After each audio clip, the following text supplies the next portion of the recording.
Colegas, eu pretendo fazer uma série de comentários sobre a história do direito penal e repassar para vocês. Hoje eu vou comentar sobre o direito penal precedente à vinda dos portugueses para o nosso território.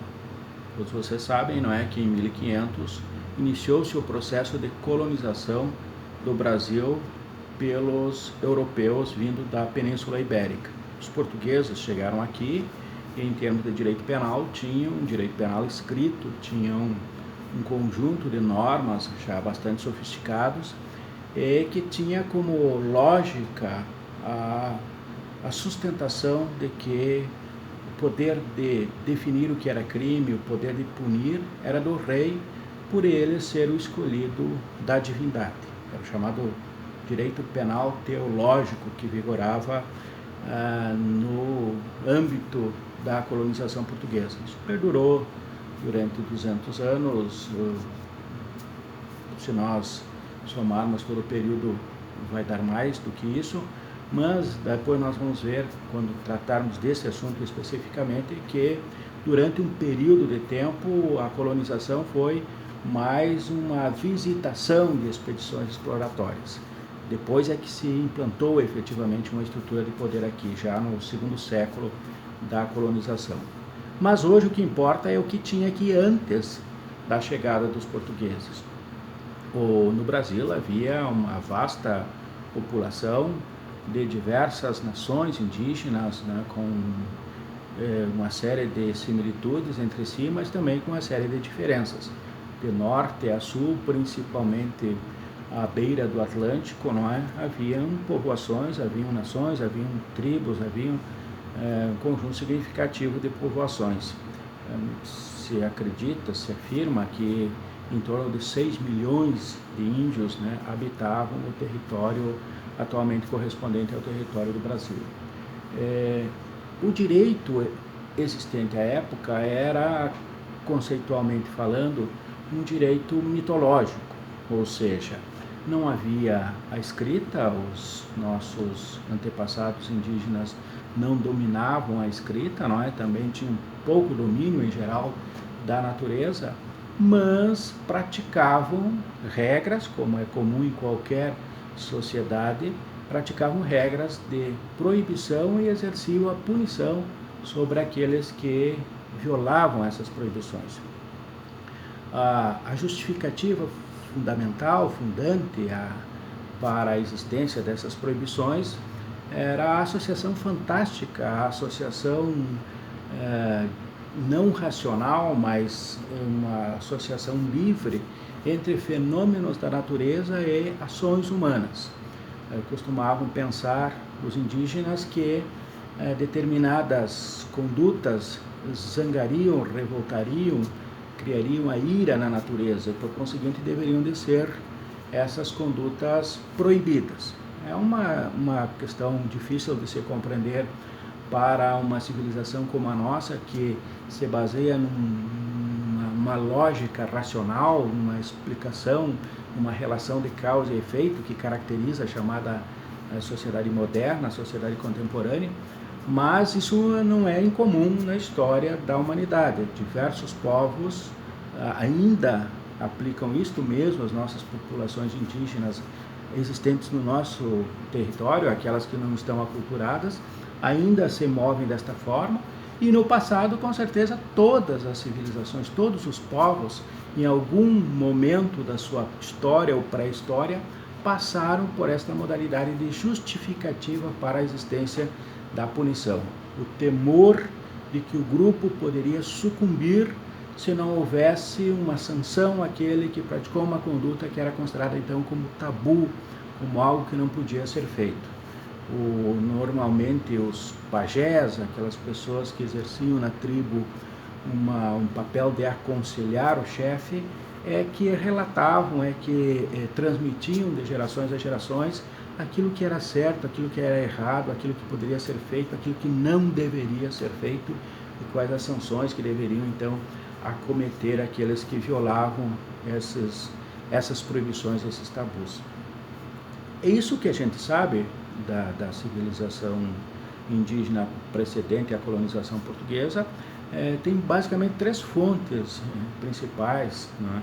A primeira delas é uma leitura daquilo que contemporaneamente caracteriza determinadas populações indígenas que ainda se encontram distantes da maneira de ver o mundo da nossa civilização contemporânea, né? Dentro do nosso território, principalmente no norte, principalmente na margem esquerda do Amazonas, existem ainda populações indígenas que são não aculturadas, mantêm a sua cultura ainda tradicional. E a leitura de antropólogos verifica que existe esse tipo de coisa, não é? Em que não se pode não se pode praticar determinadas condutas, porque elas são rechaçadas pelo grupo e aquele que pratica sofre sanções. Que sanções? Sanções são normalmente o castigo físico ou a expulsão do grupo. As penas mais comuns, portanto, hoje, e por conseguinte à época do início da colonização, também eram essas. Não significa que eram apenas essas, as principais. Cada modelo de sociedade, cada fase evolutiva da civilização de um povo, não é, se caracteriza por um tipo principal, uma pena base. No nosso caso atual, por exemplo, na República Federativa do Brasil, a pena base é a prisão, a pena de privação da liberdade. Bem passado recente, na época da colonização portuguesa, a pena principal era a pena de morte. Para os indígenas, a época precedente a Cabral, a pena principal então era a pena de castigos físicos, pegavam um pedaço de pau, pegavam um pedaço de cipó e batiam no infrator, no condenado, né, no julgado e condenado. É evidente que o julgamento era uma coisa feita muito diferente dos tempos atuais, ou expulsavam, mandavam esta pessoa embora, ela perdia os vínculos com aquele grupo social. Se sobrevivesse às intempéries, não é, às dificuldades da vida solitária, eventualmente poderia, não é, manter-se vivo. Senão, muito costumeiramente, acabava padecendo ante os perigos, principalmente da floresta, na medida então que eram expulsos e se afastavam geralmente para o interior do país. Outras vezes até eram acomodados, recepcionados por outros grupos. Isso a história não é farta em relatos dessa situação, né, de pessoas que sofreram a expulsão de um grupo e acabaram se incorporando em outro grupo. Então, uma fonte para a gente falar isso que eu estou falando, os autores costumam citar, é essa avaliação da situação contemporânea.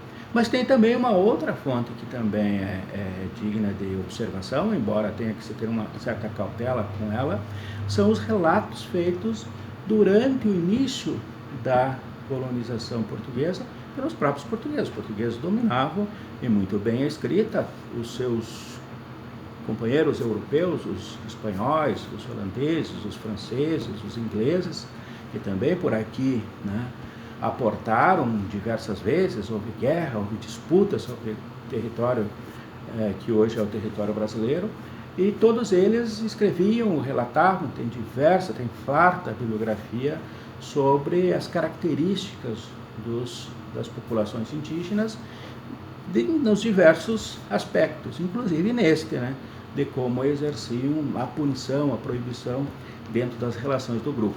Agora vejam bem, tem que se ter um certo cuidado, porque é a palavra do conquistador, a palavra em última instância do inimigo, não é? Porque o português, o povo português, né, que não tem nenhum tipo de avaliação subjetiva de nível moral, mas é um relato que precisa ser dito, né? Ele tomou o território que pertenciam às nações indígenas de uma forma violenta, de uma forma que hoje seria considerado então um crime de guerra, né? Não havia nenhum motivo, os índios não tinham praticado absolutamente nada contra os portugueses vieram aqui e avançaram sobre o território, recolheram as riquezas e escravizaram os índios.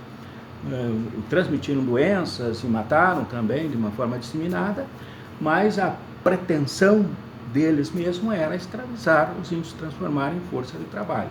Não deu certo, tanto que tiveram que ir à África depois para substituir a escravidão do índio pela escravidão do africano.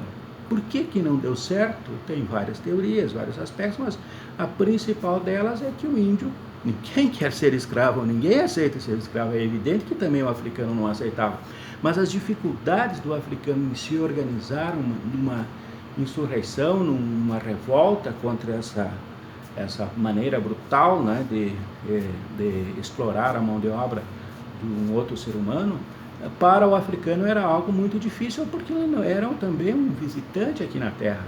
Agora, os índios, eles tinham mais facilidade de fugir, principalmente isso, fugir, ir para outros territórios.